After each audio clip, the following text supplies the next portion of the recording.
Совсем скоро развернется очередной 9-й по счету турнир М1 Челлендж 76. На рейнже выступят бойцы разных весовых категорий. Всего запланировано 10 поединков, в 5 из которых сразятся и ингушские спортсмены.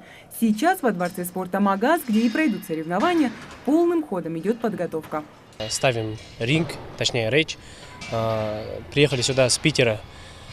Свет, звук приехали, они тоже устанавливают.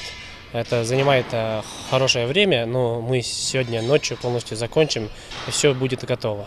Для болельщиков и спортсменов в спортивном комплексе созданы все условия. Об удобствах и первых, и вторых позаботились заранее. Учтя опыт предыдущих турниров, руководство спортобъекта увеличило зону столовой, а раздевалки для спортсменов оборудованы всем необходимым. Но и это не все. Как вы видите, процентов на 80, даже больше у нас все уже готово. К турниру будем готовы на все 100%.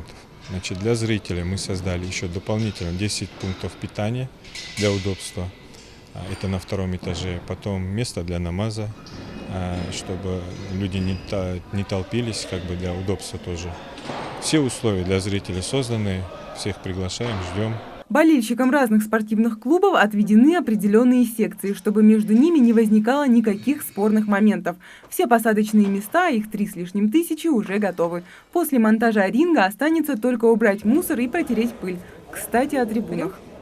Стоимость билетов абсолютно разная. Цены варьируются от 500 рублей до 5000. Вот эти 2 первых ряда кресел называются рингсайд.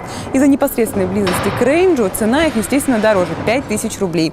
Далее все остальные ряды внизу – это партер. Стоимость их 3000 рублей. Ну а те, что выше, на трибунах, бордовые сиденья стоят 1000 рублей, ну а синие, самые дальние, стоят 500 рублей. Билеты продаются в свободном доступе в здании спорткомплекса. Постоянных поклонников и желающих впервые побывать на турнире и посмотреть зрелищные бои уйма. Потому касса работает с самого утра и до позднего вечера. Билеты мы начали продавать около 2 недель назад. На данный момент у нас уже продано 1000 билетов. Ну, как у нас обычно бывает, чем ближе мероприятие, тем быстрее раскупают билеты, тем больше раскупают. Так что билеты есть, приходите, покупайте. Помимо ингушских спортсменов, в турнире примут участие и бойцы из Бразилии, Германии, Украины, Молдавии и России. А это уже заявка на зрелищное и яркое шоу. Если вы не успеете приобрести билеты до субботы, то непосредственно в сам день соревнований у вас есть такая возможность. Для этого просто нужно подойти к окошку с табличкой «Касса». Также с собой вы можете взять и детей. Это хороший пример для подрастающего поколения и стимул заниматься спортом. Правда, есть небольшое возрастное ограничение. Дети должны быть старше 6 лет. Мария Мистоева, Майрбек Миржоев, Новости 24.